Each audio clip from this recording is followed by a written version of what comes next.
What if I told you the most important moment of your entire day lasts only 3 seconds? That fragile space right before you open your eyes. In that instant, you're not disappointed, not the failure, not the person falling behind. You're just awareness, pure, untouched consciousness. And then reality rushes in, the same problems, the same story, the same version of you. The ancient Stoics believed that this split second is the real you, the version that exists before the world writes over you again. Zeno, the founder of Stoicism, lost everything in a shipwreck and said, "I made a prosperous voyage when I suffered shipwreck." He wasn't being poetic, he woke up. Today, we break that old story and rebuild your mind with 7 Stoic laws, each one designed to free you from the cages you didn't even realize you built. Like this video, comment, "I choose me," and let's begin. 1. You're not depressed, you're domesticated. You wake up every morning to an alarm that slices through your dream like a blade. You roll over, stare at a glowing rectangle, and before your first conscious breath, you've already been programmed. Check, scroll, compare, perform. The modern world calls this productivity. The Stoics would call it captivity. Every day, you repeat rituals designed not to free you, but to make you easier to control, by deadlines, notifications, and invisible systems that reward obedience and punish stillness. You call it responsibility. But tell me honestly, when was the last time you felt alive while doing any of it?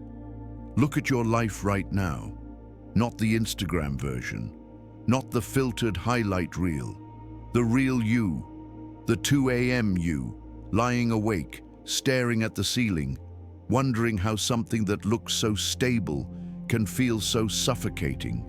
You're not depressed, you're domesticated.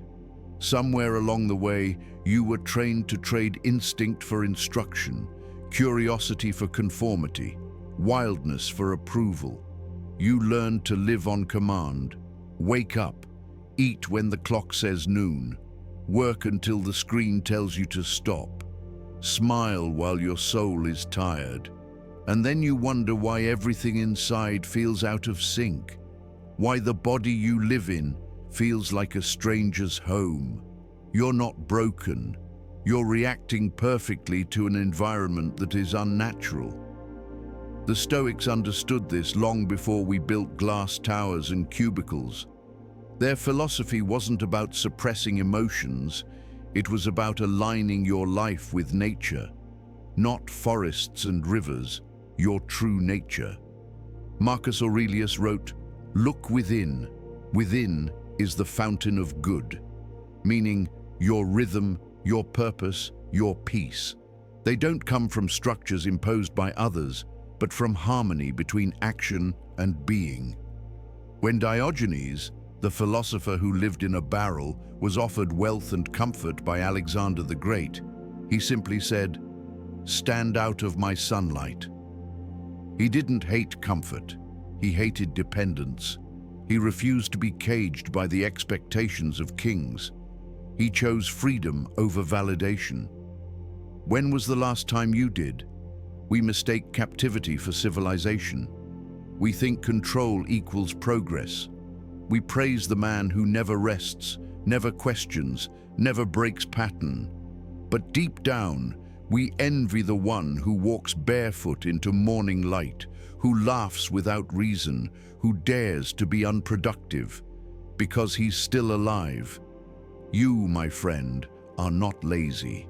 You are exhausted from pretending. You've spent years performing a version of yourself that fits into everyone's storyline except your own.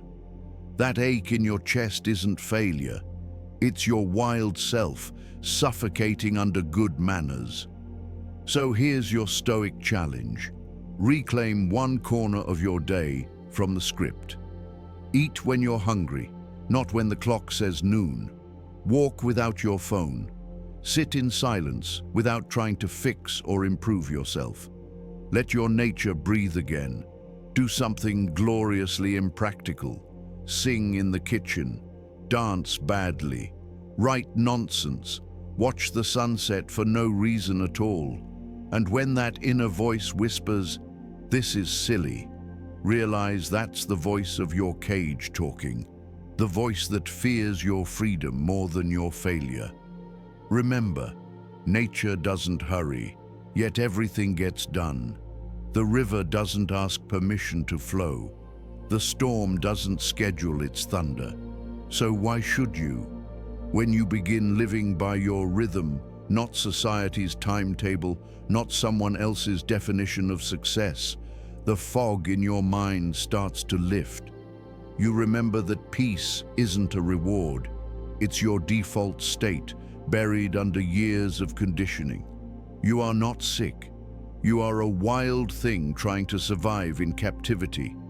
In many cases, depression isn't a disease of the soul. It's the soul's rebellion against confinement. So unlearn obedience. Disobey whatever makes you small. Be loyal to your aliveness. Because when you stop performing and start living, you realize the cage was never locked. You simply forgot you had the key all along. 2. Stop feeding the addiction to suffering. Let's be honest, pain can feel like home. Not because you enjoy it, but because it's familiar. You've carried it for so long that the absence of pain feels suspicious, even unsafe. It becomes the weight you balance your identity on. That's why when peace finally arrives, you don't trust it. You start searching for the next problem, the next disappointment, the next reason to prove your suffering was justified. You're not weak for doing this. You're conditioned. Modern life rewards pain with attention. Post about your wounds and people listen. Post about your peace and they scroll right past. Without realizing it, you learned that your struggles make you visible, while your healing makes you forgettable. But here's the truth. Pain is not meant to be a permanent address. It's a message, not a home. The Stoics taught this relentlessly. Epictetus lost everything: freedom, status, comfort. Yet he said, "It's not what happens to you, but how you respond that matters." When you build your identity around what happened, you hand your life to the event. When you build it around your response, you take it back. Letting go isn't denial, it's liberation. You reclaim the energy that was feeding your wounds and redirect it toward growth. You stop being a monument to what broke you and become proof that healing is possible. Think about it. Every time you say, "I'm just not good with people," "I've always been anxious," "I've never been lucky," you're not describing reality. You're renewing a contract with your suffering. You're feeding it with language, attention, and repetition. The brain believes whatever it hears most, so your pain becomes your proof. Your story becomes your cage. You begin mistaking identity for intimacy, connecting with others only through shared misery instead of shared possibility. That's why content about despair feels so addictive. It doesn't heal you. It just makes you feel seen. Algorithms know this. They keep feeding what hurts you because it keeps you watching. But suffering loses its grip the moment you stop rehearsing it. You don't have to deny your pain. You just need to stop worshipping it. When something hurts, feel it fully. Then close the page. Don't turn it into scripture. The Stoics believed emotions are teachers, not tyrants. They show up to reveal what still needs attention, and they leave once the lesson is learned. You don't have to build a temple around every tear. Here's the benefit of letting go. The moment you stop feeding the addiction, your mind quiets. You notice that life isn't a constant storm. It just has weather, rain, sun, clouds. But beneath it all is solid ground, waiting for you to return. You begin to remember what peace feels like, and you realize it was never gone, just buried under the noise of your suffering's monologue. Here's your Stoic exercise. For the next 24 hours, don't talk about your struggles, not to others and not to yourself. When the urge rises to explain how hard it's been, notice it. Don't fight it. Just breathe and say quietly, "This moment is workable." Then spend 1 week collecting evidence, not for why your life is hard, but for why it's workable. A smooth moment, a kind stranger, a brief sense of lightness. Write them down. These aren't trivial. They're proof that your suffering isn't your whole story. If you slip back into old habits, repeating pain, replaying hurt, don't shame yourself.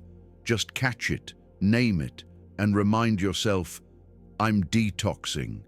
Because that's exactly what you're doing, withdrawing from emotional dependency. You've been high on heartbreak, intoxicated by misery, hooked on the belief that your pain is what makes you real. But you were real long before the pain ever arrived. You existed before the story began, and you will exist after it ends.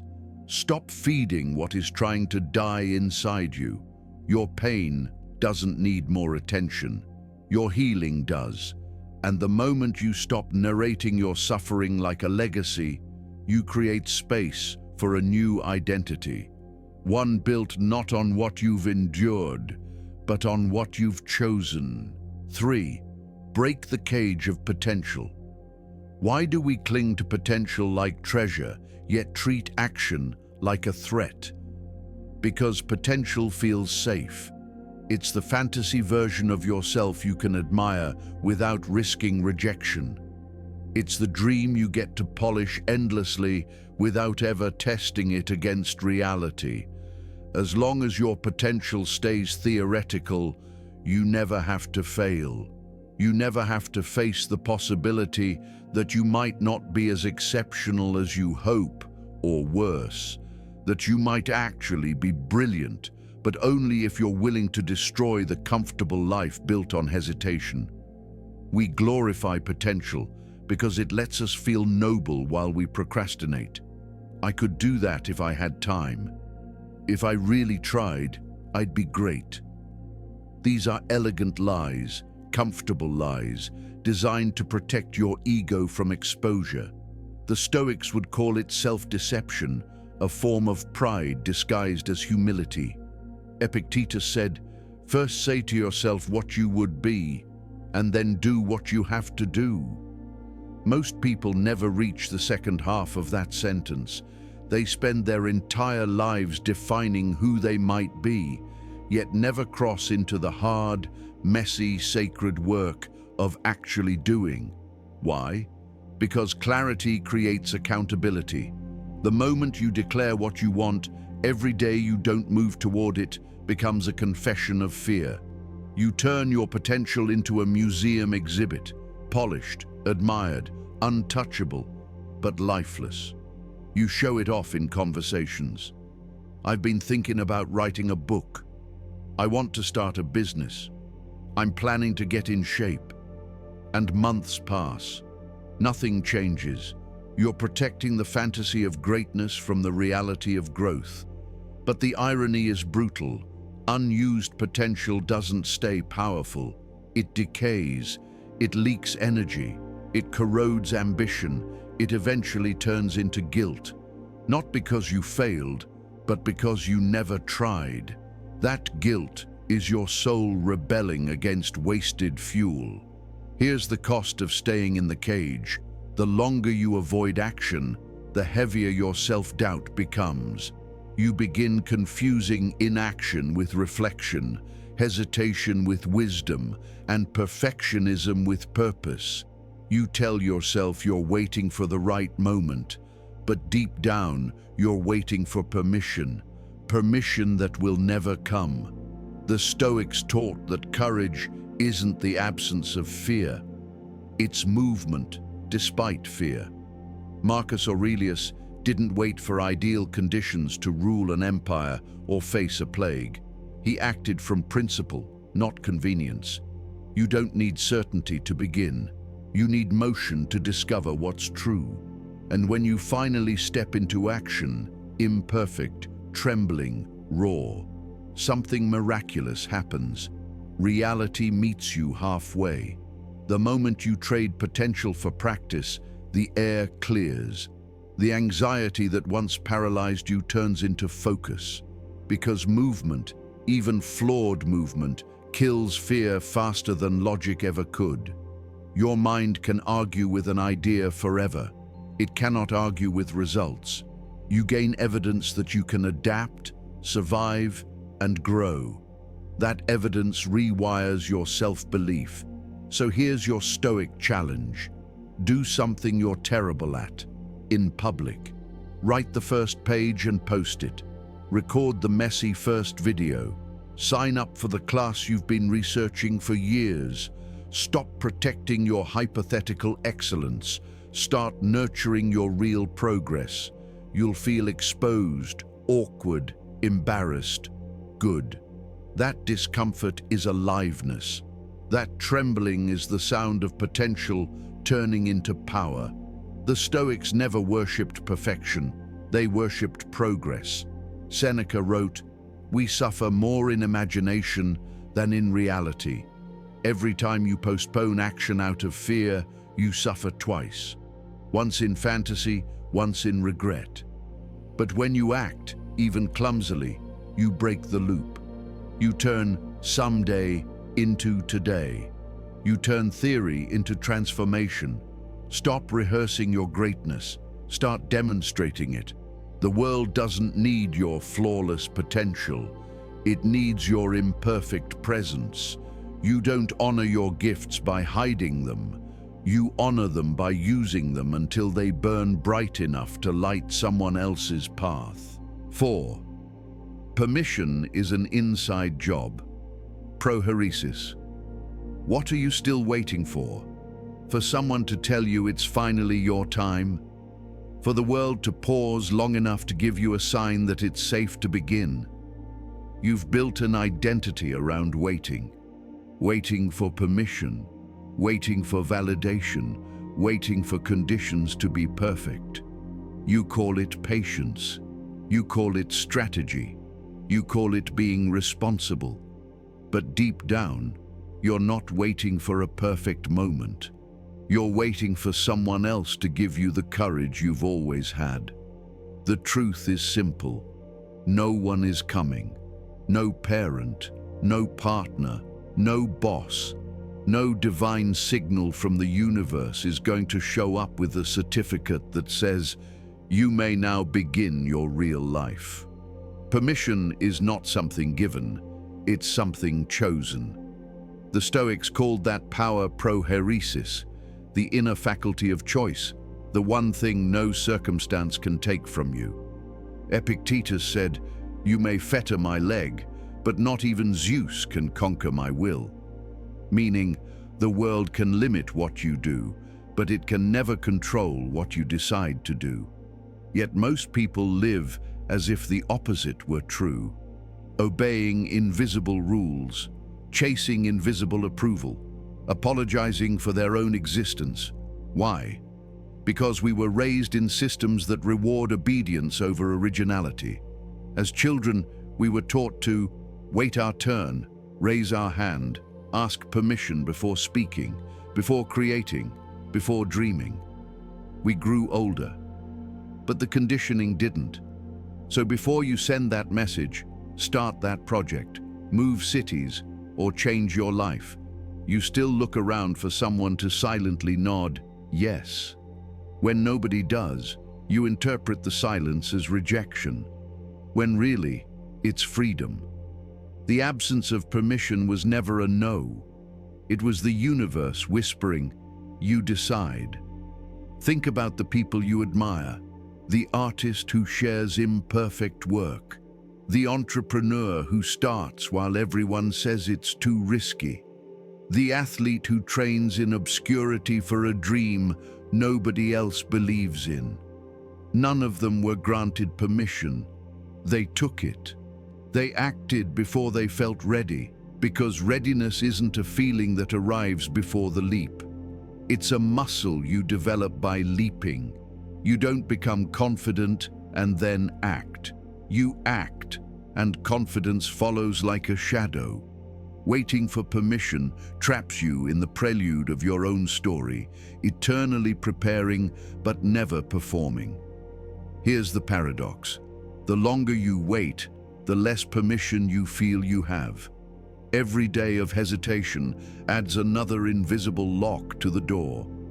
You begin to believe courage belongs to others, the chosen, the lucky, the confident. But the Stoics knew better. They believed virtue, not approval, defines the right moment. Marcus Aurelius wrote, "Waste no more time arguing about what a good man should be one." Translation: stop asking if it's okay to live, just live. So here's your Stoic practice. Take out a sheet of paper, create 2 columns. On the left, write every action you've postponed because you think you're not ready. On the right, write whose permission you're waiting for, a name, a role, or just a vague authority figure in your mind. Then next to each, write the truth. This person is not coming. Watch what happens. You'll feel fear because the safety net of waiting disappears, and release because you realize the key has always been in your hands. Now, permit yourself to do one thing today that you've delayed for too long. Send the message, book the class, have the difficult conversation. It won't be perfect. It's not meant to be. The goal is not flawless execution. The goal is reclaiming authorship. Every act of self-authorization is a declaration of freedom. You stop living on borrowed courage. You start building your own. The world doesn't need more people waiting for a sign. It needs people brave enough to be the sign. The only permission that has ever mattered is your own. The permission to choose, to begin, to live before you feel qualified. I permit myself to begin. 5. Grieve the life you didn't live. What if your sadness isn't depression, but grief? Grief for the person you never became. There's no funeral for the dreams that died quietly while you were being practical. No one sends flowers when you bury your younger self under responsibility and fear. The world applauds you for being mature, but deep down, something sacred went missing. That dull heaviness you carry isn't weakness, it's mourning. You're grieving unlived moments, abandoned callings, and a version of yourself that never had the chance to breathe. The Stoics never said grief was wrong. They said it was necessary. Seneca wrote, "What need is there to weep over parts of life? The whole of life calls for tears." But he also warned that tears must flow, not stagnate. When you suppress grief, it doesn't vanish. It becomes numbness, irritability, distraction, or that hollow feeling that life has lost its color. You scroll endlessly, chase chaos, overwork, or seek affection. Not for joy, but to drown out what you've lost. But the soul keeps score. Every time you ignore that ache, it tightens, like a ghost tugging at your sleeve, whispering, "Remember me." Grief isn't only about people who've died. It's about futures that never happened, the artist who stopped creating, the dreamer who settled, the lover who stayed silent, the fighter who gave up. Somewhere between your 20s and now, you traded wonder for predictability, and called it maturity. But real growth doesn't mean killing your past selves. It means honoring them, learning from their hopes, forgiving their mistakes, and carrying their essence forward in a wiser form. The power of facing this grief is profound. Once you name it, it stops haunting you. Depression whispers, "Nothing will ever change." Grief says, "Something has ended. What begins now?" That's the difference. Depression freezes, grief moves. It cracks you open, letting light in. Here is your Stoic practice. Tonight, write a eulogy for the version of you who never made it. Use their name. Here lies the version of me who wanted to. Describe their hopes, their light, their innocence. Thank them for carrying you this far. Then say goodbye. Fold the paper, burn it, bury it, or simply release it. This is not a ritual of loss. It's liberation. You're not burying yourself. You're letting go of the ghost blocking your path. Then ask the question Marcus Aurelius used to rebuild meaning. What now? What begins now that the morning is complete? What can you resurrect from what's gone? Let grief refine you, not define you. Let it push you toward living more urgently, more honestly, more fully. Grief, when faced with courage, becomes a teacher. It reminds you that time is fragile, that possibilities expire, that the only thing worse than death is never having lived. Don't let the person you didn't become be a gravestone you visit. Let them be the foundation you build from. I grieve fully. Then I live fully. 6. You are not the narrator in your head. Have you noticed your mind never stops talking? It comments on everything. What you're doing, what you should have said, what might go wrong tomorrow, what others might be thinking right now. You could be sitting in total silence, yet inside there's a constant broadcast, a narrator telling stories about your life. It pretends to be you, same voice, same vocabulary. But here's the truth. You are not the voice. You are the awareness hearing it. That single realization is the line between peace and chaos. The Stoics understood this long before psychology existed. They warned that an untrained mind becomes both the torturer and the prisoner. Marcus Aurelius wrote, "You have power over your mind, not outside events. Realize this, and you will find strength." But most people live as if their thoughts are commands instead of opinions. When your mind says, "You're worthless," you believe it. When it says, "Everyone is ahead of you," you react. You let unverified thoughts dictate your emotions, your choices, even your identity. That's like letting a stranger walk into your home every day and rearrange your furniture, then wondering why nothing feels right. Thoughts sound familiar. They use your memories, your fears, your tone, so you assume they must be you. But the Stoics, and later modern psychology, revealed the truth. Thoughts are mental weather. You are the sky. You don't need to fight every storm. You don't need to believe every cloud. Your mind is like a radio that never turns off. It plays whatever station your attention tunes into. When you're anxious, it broadcasts danger. When insecure, it whispers criticism. When exhausted, it plays hopelessness.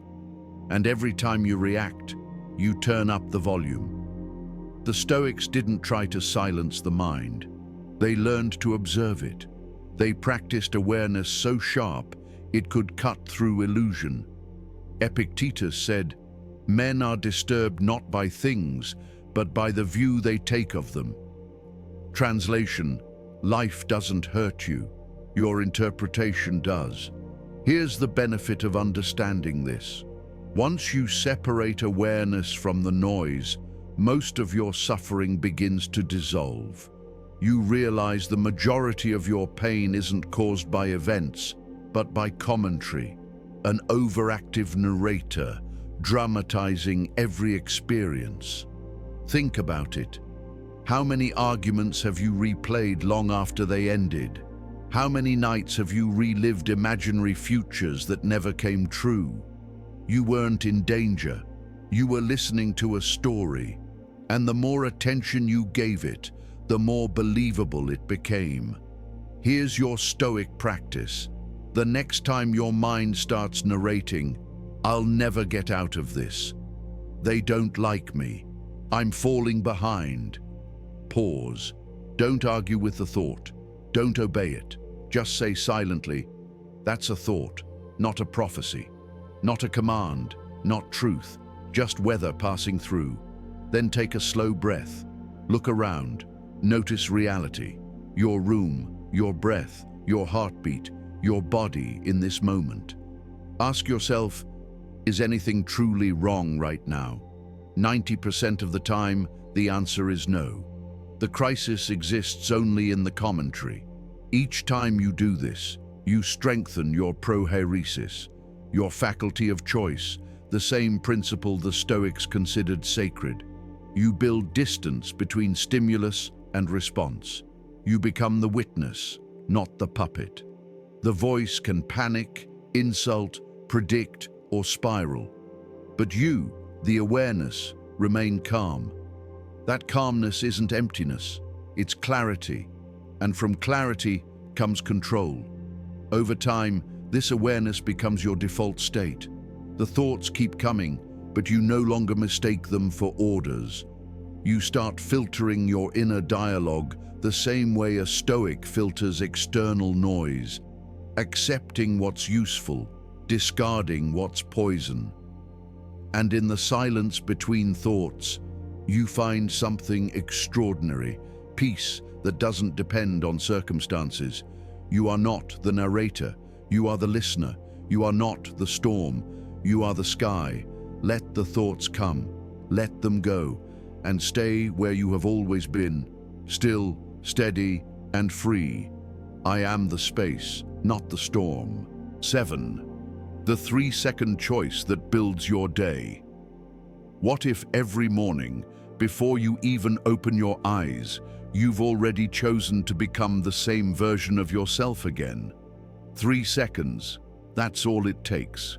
You wake up, remember your name, your job, your responsibilities, your fears, and instantly step back into yesterday. The same worries, the same patterns, the same self-story you swore you'd outgrow. You call it routine, but it's repetition. You call it normal, but it's hypnosis. Those 3 seconds decide whether today becomes a new beginning or just a sequel to your old life. The Stoics called this moment premeditatio, the premeditation of the day. They believed the quality of your morning determines the character of your mind. Marcus Aurelius wrote, "When you arise in the morning, think of what a privilege it is to be alive, to breathe, to think, to enjoy, to love." But instead of gratitude, most people begin the day in anxiety. They grab their phone, scroll through other people's lives, and by the time their feet hit the floor, they're already reacting, already behind, already becoming the person yesterday's habits programmed. Here's why. The brain craves familiarity more than happiness.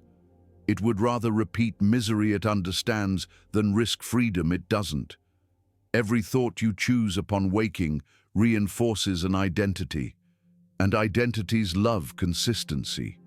You think, "I'm tired, I'm stressed, I'm behind," and your mind obeys, building a day that fulfills the prophecy.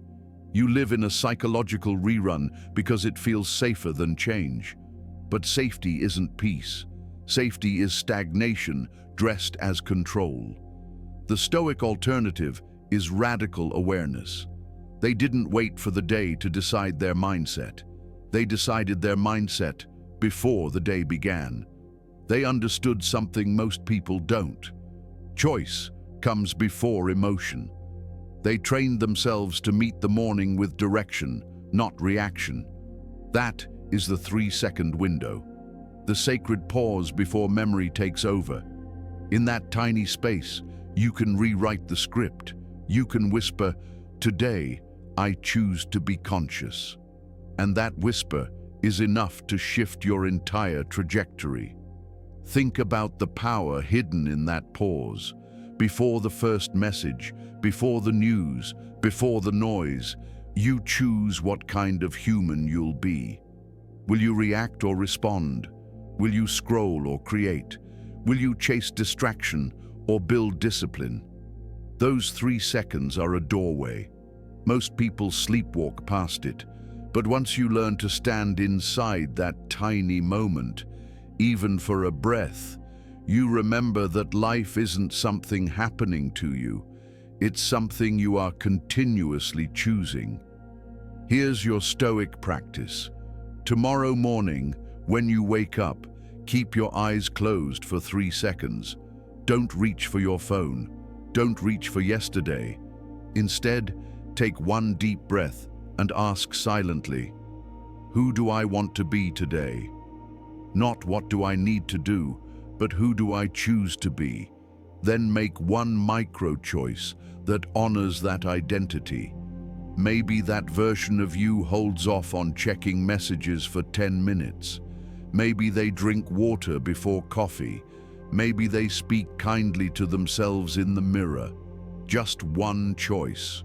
Because one deliberate choice is enough to tilt the entire trajectory of your day. Before bed, do an evening inventory.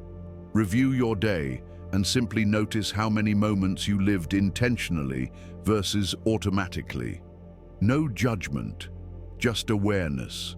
Awareness alone is transformation.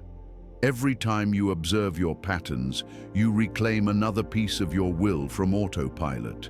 3 seconds in the morning, 3 minutes at night. That's the simplest Stoic ritual in existence. And yet it can rebuild your entire identity. Because discipline isn't a list of rules.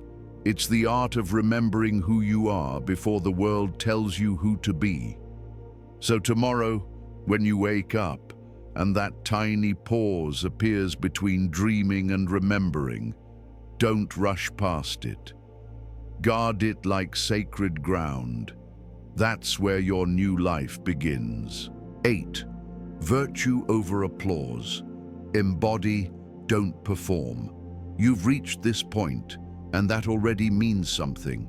You've walked through 7 Stoic laws that peel away illusion after illusion, stripping off everything false until what remains is real. You've seen how comfort cages you, how pain becomes identity, how potential paralyzes, how permission imprisons, how grief suffocates, how the mind deceives, and how choice liberates. But now comes the hardest part, living it. Because philosophy means nothing until it is embodied. Stoicism isn't about knowing wisdom, it's about becoming one. In a world obsessed with applause, living by virtue feels like rebellion.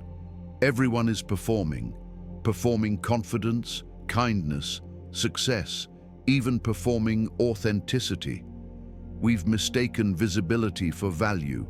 We chase approval like it's oxygen, not realizing that every time we seek applause, we hand our peace to someone else's opinion. Marcus Aurelius ruled the mightiest empire in the world, yet he wrote, "Ambition means tying your well-being to what others say or do. Sanity means tying it to your own actions." He understood what modern life forgets. You don't find freedom by being admired. You find it by being aligned with your principles. To the Stoics, virtue was the only true good worth pursuing. Not wealth, not fame, not comfort, but the daily practice of wisdom, knowing what truly matters, justice, doing what is right, especially when no one sees, courage, acting despite fear, temperance, staying balanced in a world of extremes.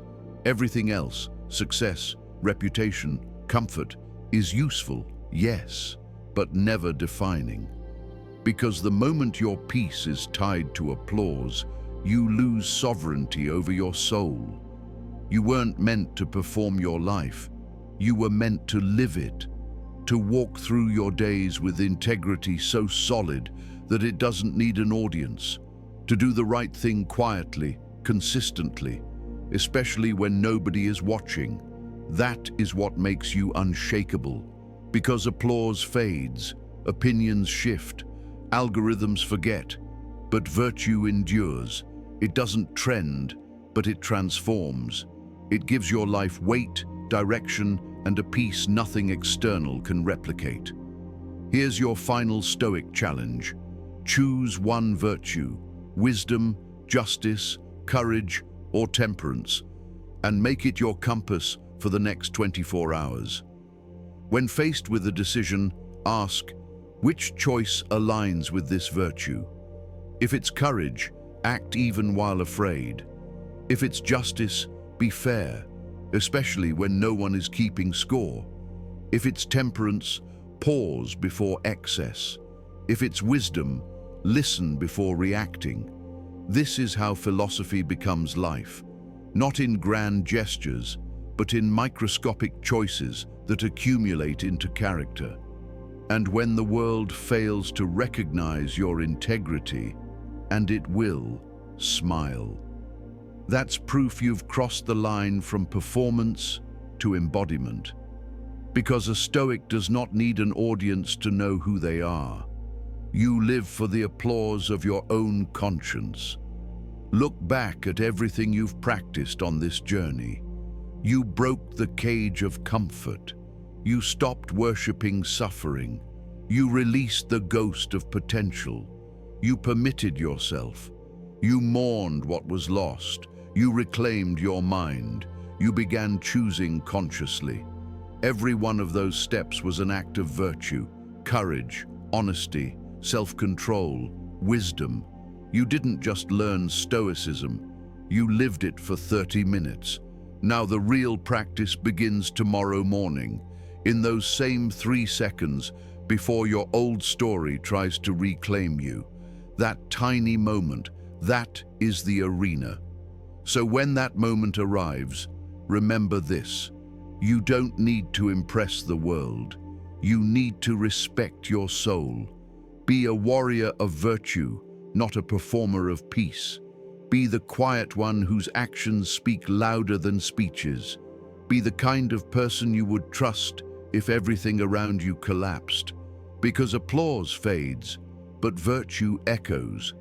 You've just spent half an hour rebuilding your mind, piece by piece, truth by truth. But Stoicism isn't meant to live in a notebook or stay locked inside a video.